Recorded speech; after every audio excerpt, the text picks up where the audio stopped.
Football is like life. It requires perseverance, self-denial, hard work, sacrifice, dedication, and respect for authority. Vince Lombardi, Jr. For many people, football is just a stupid little game we like to play to take anger out. But what you don't realize is what goes on behind the lines. What goes on for the hard work that we use. You guys probably don't realize the terms we all know, the rules we have to follow.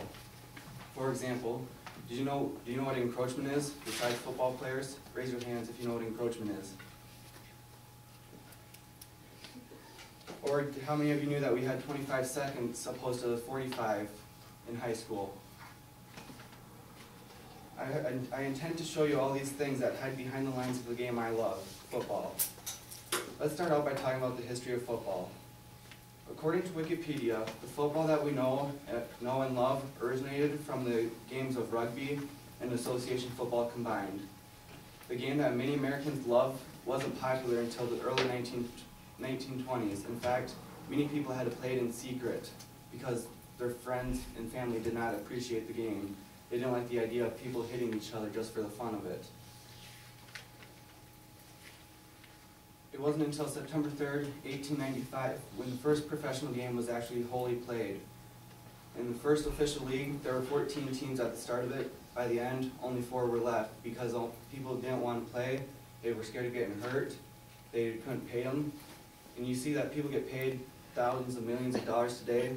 Their paycheck back then was only $500. By the mid-1920s, the league grew to 25 teams. A rival league, AFL, American Football League, came around but only stuck for 1 year. And then in 1932, the first playoff game was first played. And since then, the playoffs have stuck around for ever since. And after 1936, the league kept everything the way it is with only a few modifications to make it what it is today. Let's move on to what many people had questions about, the equipment that we wear. Number one, and the thing that we always have to wear, helmets. This protects your head, spinal cord, spinal injury, protects you from pretty much anything. It consists of the head itself and then the face mask.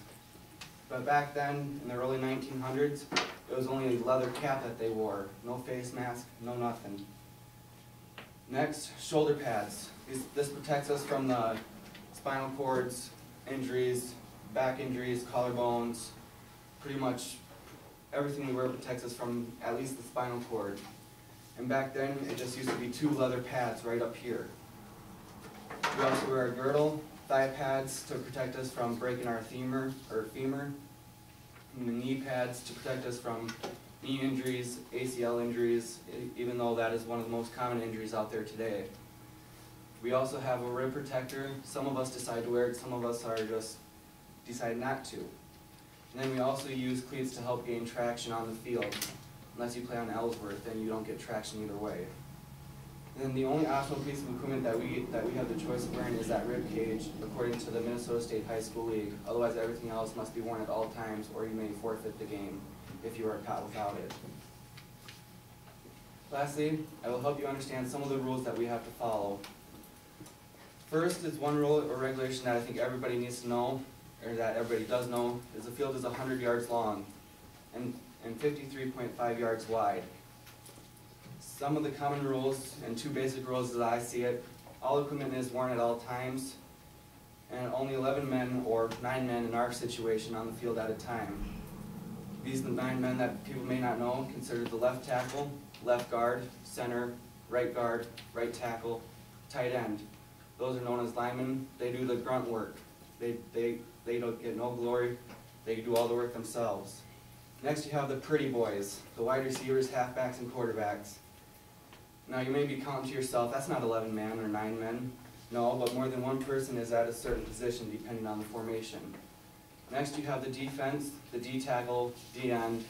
Those are the 2 to 4 men players that do the grunt work again.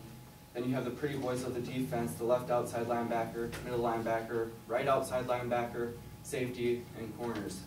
And again, more than one person is at a position at a time depending on the formation. I'm going to give you guys a little quiz on the terminology according to the NFL. Anybody know what a handoff is? a couple of you. It's when the quarterback hands it to the halfback. Anybody know what those positions are? The football players, of course. A pass, when quarterback throws the football. A tackle, when defense brings the ball carrier to the ground. I want to see a show of hands, who knows what an interception is? Okay, that's better. It's when the defense takes the ball away in the air from the quarterback throwing the ball. A safety is when you're tackled in your own end zone. And of course, I better see everybody's hands up. Who knows what a touchdown is? Okay, that's good. It's when the offense scores the ball by driving down the field. Some of the common penalties. False start, when defense player moves before the ball is snapped. Encroachment is when the defense touches the offensive player without the ball being snapped. Offsides is when the offensive or defensive player is on the wrong side of the ball when the ball is snapped. And pass interference is the defensive player interfered with the offensive player catching the ball, but this may also be called on the offense. So now you know a little more in depth of the football terms and behind the lines. You see, football isn't just hitting of the heads and bodies just to take anger out. It's not just a way of making you feel better or more powerful than someone else. It's the praise, the pride, the dedication it takes that keeps me playing it year in and year out. I hope through my speech I have helped you gain insight on the history, the equipment, and the rules that we all have to follow to keep us safe. And as always, go Dutchman.